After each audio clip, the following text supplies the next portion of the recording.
de son étymologie grecque, c'est charisme. Donc les Grecs, quand ils veulent parler du don, ils parlent de charisme. Charisma, comme je disais que les dons spirituels nous rendent charismatiques. Dans tous les cas, tout don nous rend charismatique. Charismatique vient simplement du mot cadeau. Ça veut dire cadeau. Donc l'Éternel nous a fait des dons, il nous a fait des cadeaux. Ce sont des cadeaux. D'où je parlais tout à l'heure des hommes dons. J'ai dit un homme don, ce n'est pas qu'il a nécessairement le don de prophétie. Celui qui a le don de prophétie n'est forcément pas prophète. Mais celui qui est prophète est lui-même le don. C'est différent parce qu'il y a le don de prophétie et il y a le ministère prophétique. Celui qui a le ministère prophétique est prophète. S'il est prophète, lui-même déjà, sa présence est une prophétie. Vous vous souvenez avec Samuel, quand il est allé chez David, le père de David dira, ta présence nous annonce-t-elle une bonne chose, une mauvaise nouvelle? Parce qu'on sait que dès qu'il arrivait, c'était automatiquement un signe du Seigneur. C'est pourquoi la Bible dit que celui qui reçoit le prophète en qualité de prophète a la bénédiction de prophète. Parce qu'il est déjà un don. Vous voyez? Et ici, nous parlons de don de service. Pourquoi? C'est quoi le service? Le service est une tâche assignée dans l'église, qui vient du mot diakonos, ou le diaconat. Vous savez, quand l'église, après que le Christ soit monté, l'église a commencé à grandir avec les apôtres. Et quand l'église a connu une certaine croissance, la Bible nous enseigne qu'il y avait eu des disputes entre certaines veuves. Et c'est à partir de là que les apôtres ont dit, on ne peut pas laisser le ministère de la parole et de la prière, il faut donc mettre en place un diaconat. C'est à partir de là que l'institution des diacres a commencé dans l'église. Pourquoi? Parce qu'il manquait quelque chose. Ils avaient les dons spirituels, ils avaient les hommes dons avec eux, mais ils n'avaient pas le don de service. Donc, on a commencé à instituer le ministère du diaconat, on va dire comme ça, parce que ministère signifie tâche, ça signifie une responsabilité. À partir de là, on doit comprendre le texte de Romains chapitre 12 dans son entièreté. Lorsque l'apôtre Paul écrit le texte de Romains chapitre 12, il n'est même pas encore allé à Rome. Il écrit déjà à l'église de Rome parce qu'il entend parler de la foi des Romains. Mais il y a un peu de paganisme dans la foi des Romains, c'est un peu en désordre. Alors il va essayer d'organiser l'église en leur disant que nous sommes un corps. Il présente d'abord, donc entre le verset 3 et le verset 6, il présente d'abord l'église comme étant un corps. Mais il dit nous sommes des membres du même corps, mais on est différents. Donc si nous sommes différents, ça veut dire qu'on n'a pas la même fonction dans l'église. Ça veut dire qu'on n'est pas appelé à la même chose dans l'église. Ça veut dire qu'on ne fait pas la même chose. Vous voyez, quand il y a des sujets de dispute dans les églises, lorsque l'autre veut renverser quelqu'un pour prendre sa place, ce sont des personnes qui n'ont pas compris. Parce que si on avait compris, je ne vois pas pourquoi est-ce que je me plaindrais de celui qui balaye à l'église. C'est sa tâche, il a la force pour ça. Pourquoi est-ce que je veux me plaindre de celui qui fait la technique? C'est sa tâche, c'est son ministère. Vous savez, à faire ministère, on a juste vu les hommes dons. Quand on dit Dieu m'appelle au ministère, on voit venir prêcher ici à l'estrade, on voit imposer les mots aux malades, on voit faire des grandes campagnes. Non. Dans la maison du Seigneur, nous sommes tous enfants de Dieu, mais tous les enfants de Dieu ne sont pas pareils. De la même manière que vous pouvez être du même ventre, même père, même mère, vous êtes 10 gosses, même père, même mère, vous n'aurez pas la même destinée, vous n'avez pas, votre ADN n'est pas pareil, même si vous êtes jumeaux, vous n'aurez pas ça. C'est tout, en fait, chacun peut être du même sol, mais on n'a pas la même destinée. Le sort de notre destinée n'est pas le même. Alors, Paul, connaissant ces choses, va donc enseigner aux chrétiens de Rome, leur présentant cela, que nous sommes d'abord un corps, premièrement. Si nous avons tous la vision que nous sommes un corps, pour que le corps humain soit propre, il faut que tous les membres y participent. Il faut que les mains arrivent à l'épuiser de l'eau. Il faut que les mains arrivent à laver le corps. Ce sont les mêmes mains qui habillent le corps. Voyez, et même dans les parties de nos corps, j'aime souvent le dire, toutes les parties du corps ne sont pas visibles. En d'autres termes, on ne voit pas le travail des reins. On ne voit pas le travail des poumons. Pourtant, les reins et le poumon jouent un rôle efficace et plus important d'ailleurs même pour l'existence de l'homme. Mais le cœur, le Seigneur l'a caché. Le jour où le cœur arrête de battre, on est mort. Le jour où les reins arrêtent de filtrer le sang, on est mort. On est mort. Et vous entendez parler de l'insuffisance rénale, vous entendez parler de beaucoup de choses. Donc chaque partie du corps n'est forcément pas visible, mais chaque partie du corps travaille pour la tâche à laquelle on l'a placée là. Donc nous sommes dans l'église, corps de Christ, où nous sommes à Rehoboth, ici, église locale, pour un but précis. Chacun de nous avons un ministère. Mais le premier ministère qu'on doit rechercher, ce n'est pas le ministère don, ce n'est pas homme don, ce n'est pas le ministère d'autorité, ce n'est pas être pasteur, ce n'est pas être prophète, c'est d'abord le don de service. C'est à partir du don de service qu'on peut vous élever. C'est à partir du don de service qu'on nous distingue. C'est à partir du don de service qu'on fait rentrer certaines personnes dans le corps des responsables de l'église. C'est à partir de là. Si vous voulez devenir des bons responsables demain, soyez d'abord des bons serviteurs. On ne peut pas devenir un bon leader sans être un bon serviteur, ça n'existe pas. D'où il faut redéfinir la notion des dons de service. Je l'ai dit que le service est une tâche à accomplir. Et prenons l'exemple de l'église primitive, donc de la première église, dont on va parler comme ça, dans la Jérusalem antique. L'église qui était là était une église dans le désordre. Et les apôtres ont su ça. Donc pour réorganiser cela, il fallait d'abord instituer les diacres. Les diacres n'avaient pas pour mission d'aller prêcher l'évangile. Les diacres n'avaient pas pour mission d'aller imposer les mains aux malades. Les diacres n'avaient pas pour mission d'aller organiser des campagnes. Ils avaient d'abord pour mission première de réguler le partage de la nourriture à l'église. C'est un peu ce que nous avons aujourd'hui, les départements sociaux, départements d'aide à l'église. Vous voyez, donc c'est un groupe de diacres qui gérait ça. Quand il y a des biens, quand il y a à manger, il y avait des veuves, des orphelins. Ce sont eux qui allaient manifester ce service. Ça ne veut pas dire que ce sont eux qui sortaient nécessairement de l'argent. L'argent est donné par des personnes, on va le voir tout à l'heure avant de finir, qui avaient ce qu'on appelle le don de libéralité. Donc ces personnes donnaient librement pour le bien de l'église. À telle enseigne que la Bible dira qu'il n'y avait point d'indigents au milieu d'eux, tout était pour tous, mais personne ne disait que son bien lui appartenait en propre. Pourquoi? Ils avaient travaillé la dimension du cœur. Ils avaient travaillé la dimension de la communauté. Vous ne pouvez pas devenir des bons fils si vous n'avez pas compris le don de service. On ne sert même pas Dieu si on ne sert pas d'abord l'homme que le Seigneur a appelé. En d'autres termes, vous voulez servir un homme don, vous devez d'abord vous-même avoir le don de service. Parce que c'est alors que vous pouvez avoir un autre manteau. Si Élisée ne sert pas Élie, il n'aura pas le manteau. Ce n'est pas possible. Il faut bien qu'Élisée serve Élie. Il faut bien qu'Élisée serve Élie pour avoir le manteau. Il faut bien que Josué serve Moïse pour avoir le manteau. Automatiquement. Et on va comprendre une autre chose, c'est que un don de service, donc, c'est ce qu'on appelle un cadeau que l'Éternel a fait à chaque enfant. Ceux qui l'ont reçu, elle a donné le pouvoir de devenir enfant de Dieu. Une fois qu'on est devenu enfant de Dieu, on a eu le droit de devenir enfant de Dieu. L'Éternel met en nous des cadeaux pour le servir. Sinon, si on n'a pas de cadeau pour servir Dieu, si on ne peut pas servir Dieu, j'ai envie de dire même que le don de service est une motivation pour mieux être dans la présence de Dieu. En d'autres termes, vous ne pouvez pas devenir chrétien et ne rien faire à l'église. Je vois souvent des gens comme ça qui se convertissent et qui arrivent et qui disent ceci. Non, moi j'ai ma manière à moi de croire en Dieu. Comment tu as ta manière à toi de croire en Dieu? Non, moi j'aime pas trop quand on fait des... Non, moi quand on prie, j'aime prier silencieusement. Mon frère, si le modérateur a dit élevons les voix, élève la voix. Ça ne sert à rien d'être là en train de faire comme ça. Non, on a dit élever les voix. Les chrétiens des églises pentecôtistes et charismatiques de réveil ont beaucoup de soucis à ce niveau.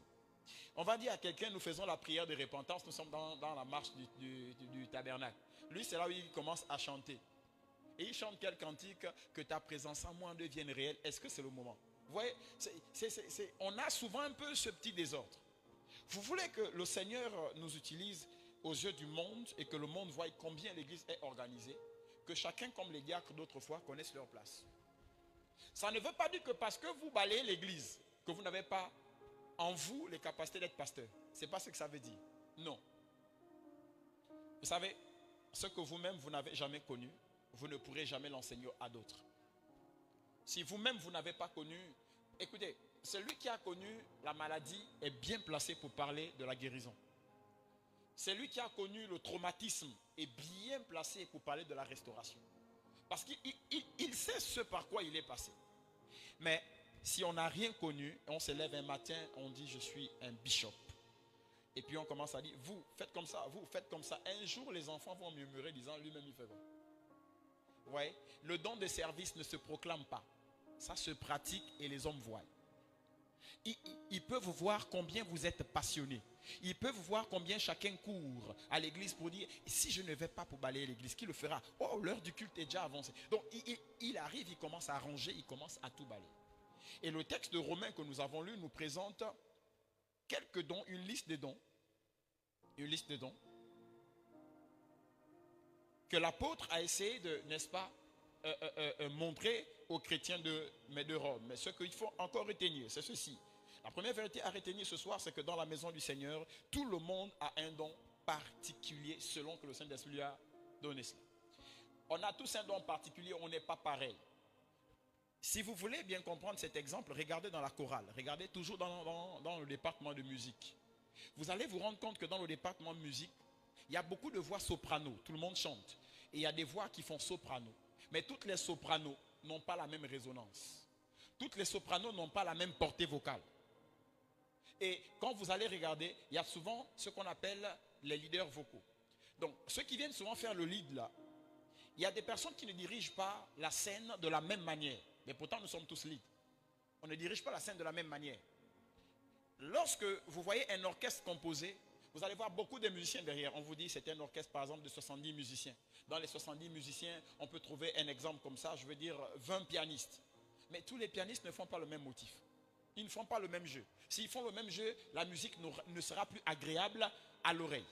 Donc, tout le monde ne fait plus la même chose. Vous allez voir beaucoup de percussionnistes. On va voir le batteur, on va voir ceux qui viennent jouer souvent les congas là, et puis il y a d'autres qui jouent les tumbas. Donc, il y a tout ça là. Tout ça, c'est la famille des percussions.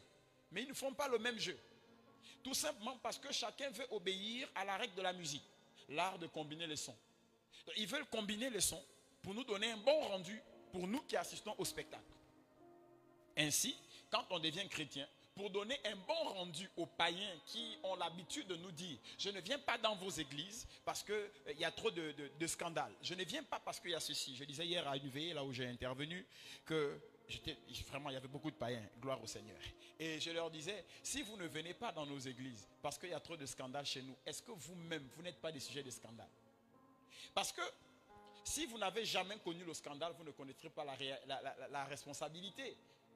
Être païen, c'est déjà un scandale. Je ne sais pas comment vous le voyez, mais pour moi, être païen, c'est déjà un scandale. Pourquoi être païen, c'est un scandale? Parce qu'ils n'ont pas de règles, ils n'ont pas de loi, ils font ce qu'ils veulent. Nous, on ne peut plus faire ce que nous voulons. Tu arrives dans la maison du Seigneur, tu t'assois comme à la maison, tu prends les pieds, tu croises, et puis tu mets sur les chaises où les hommes dignes viennent s'asseoir. Ça ne se fait pas à l'église. Pourquoi? Parce que notre Dieu est un Dieu d'ordre. Eux, dehors, là-bas, ils font ça. Ils peuvent le faire. Ils peuvent arriver dans un endroit, se comporter comme ils veulent, crier comme ils veulent. Nous, quand on vient dans la maison de Dieu, dans son palais, tout s'écrit gloire. Donc, tout ce que nous faisons doit rendre gloire à Dieu, automatiquement. Quand on vient, on n'écrit pas, on est silencieux, on est assis, on commence à bénir le nom du Seigneur. On attend que le modérateur dise, levez-vous et élevons nos voix. Voilà comment ça se passe. Même la chorale ne se lève pas pour chanter si on n'a pas dit c'est le moment. Donc, dans la maison de Dieu, il règne un tel ordre pour que les païens voient en nous le Dieu d'ordre en qui nous avons cru. Donc, chacun de nous avons un don. Dans la maison du Seigneur, on a souvent posé des questions à certaines personnes comme ça. Mon frère, tu fais quoi à l'église? Non, je suis simple fidèle. Il n'y a pas de fidèles simples à l'église, ça n'existe pas. Parce que si vous cherchez les fidèles simples, vous allez chercher les fidèles composés, les fidèles antérieurs, les fidèles... Voilà, futur et puis tout ça. Il n'y a pas de fidèles simples à l'église. Nous sommes tous des pierres vivantes qui bâtissons l'église. Et si nous sommes une pierre vivante, alors le Seigneur a déposé en nous quelque chose pour l'avancement du royaume. Le Seigneur a mis quelque chose en nous. Et là, on va relire donc notre texte. On va s'asseoir sur notre texte. On va mieux comprendre comment l'apôtre Paul a fait cela. Peut-être que le Saint-Esprit va nous amener encore ailleurs. L'apôtre dit, à cause du don que Dieu m'a accordé dans sa bonté, je le dis à vous, ne vous prenez pas pour plus que vous n'êtes. Donc, dans d'autres versions, il dit, n'ayez pas une haute opinion de vous-même. Ne vous voyez pas, c'est pas parce que le Seigneur vous a donné la capacité de bien prêcher, de bien parler, de bien enseigner, que vous êtes supérieur à celui qui ne sait pas enseigner. Ce n'est pas possible. Parce que celui qui ne sait pas enseigner a certainement le don de libéralité et toi, tu n'as même rien à donner. À part venir nous donner le gros français, tu ne nous donnes plus rien. Mais lui, il n'a pas le gros français, il nous donne l'argent qui fait avancer le royaume. Je parlais avec un homme de Dieu, un évêque hier, je lui disais, évêque, après toutes ces années dans le ministère, j'ai compris une chose. L'onction, les sacrifices, la connaissance ne servent à rien dans le ministère si on n'a pas l'argent. Parce que j'ai assisté à un culte magnifique dimanche, c'était compliqué. Et j'ai compris que l'argent pouvait faire beaucoup de choses. Imaginez, vous avez l'onction. Imaginez, vous avez la connaissance. Vous faites tomber les malades, vous guérissez des malades. Mais vous n'avez pas l'argent. L'argent pour que l'église avance. On ne vous connaîtra pas. Pour que nous soyons là ce soir, il a fallu que des personnes ayant le don de libéralité mettent de l'argent. Pour que nous soyons là. Pour que nous ayons des streamings, des caméras, pour que nous soyons dans des bonnes conditions, il faut de l'argent. C'est pourquoi Ecclésiaste chapitre 10 au verset 19 partie B, la Bible dit l'argent répond à tout. J'aime mieux la version André Chouraki. La version de la Bible André Chouraki dit l'argent exauce tout. Il nous présente l'argent comme étant un homme qui écoute nos prières. Sans argent, le service n'est rien. Mais ce n'est pas l'argent le plus important ce soir. Le plus important, c'était de montrer qu'il y a des gens à qui le Seigneur a donné une capacité d'avoir de l'argent parce que ce sont des gérants, ce sont des intendants, ils ont le don de libéralité. Ceux-là, quand il y a un problème, on dit donner, ils donnent sans réfléchir parce que c'est pour l'avancement du royaume. Et il y a d'autres personnes qui ont cette capacité, ils ont passé du temps dans la Bible, ils prennent des jeûnes et des prières pour avoir toute cette connaissance-là que le Saint-Esprit révèle pour nous. Parce que dans le livre de 1 Corinthiens 12, la Bible dit que les dons que l'Esprit nous a fait cadeau là, c'est pour l'utilité du corps de Christ.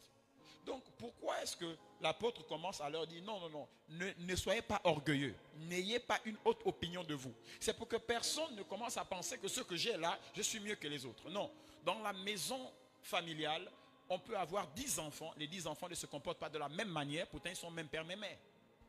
Ils ne se comportent pas de la même manière. C'est ce que l'apôtre commence d'abord à élaguer. Avant maintenant de nous présenter les dons. Et quand il arrive maintenant à partir du verset 5, il dit, de même bien que nous soyons nombreux, nous formons un seul corps. Donc l'église est un corps, en union avec le Christ qui est le chef. Il dit, nous sommes tous unis, les uns aux autres, comme les parties d'un même corps. En d'autres termes, il n'y a pas de pasteur s'il n'y a pas de fidèles. Vous ne pouvez pas être pasteur s'il n'y a pas de fidèles. Vous ne pouvez pas être prophète s'il n'y a pas Dieu qui révèle un message. Et vous ne pouvez non plus être le porte-parole de Dieu s'il n'y a personne qui vous écoute. Il faut qu'il y ait des gens qui vous écoutent. Donc nous sommes unis, nous sommes un. C'est pourquoi même dans l'église, quand le Seigneur a tout prévu, le Seigneur a tout prévu. Dans l'église, quand il y a des personnes qui se refroidissent, il y a des gens qui ont ce qu'on appelle le don d'exhorter. Ceux-là, ils viennent seulement pour vous encourager. Exhorter, c'est encourager la personne, donner une certaine force, donner confiance à la personne. Mais tout le monde n'encourage pas. Ne dites pas à un prophète de vous encourager, ce n'est pas son ministère. Lui, il dit les choses comme ça, se dit, vous vivez dans le péché, il vous dit clairement ainsi, parle l'Éternel, répands-toi. Il ne faut pas demander au prophète Nathan d'aller caresser David qui a péché face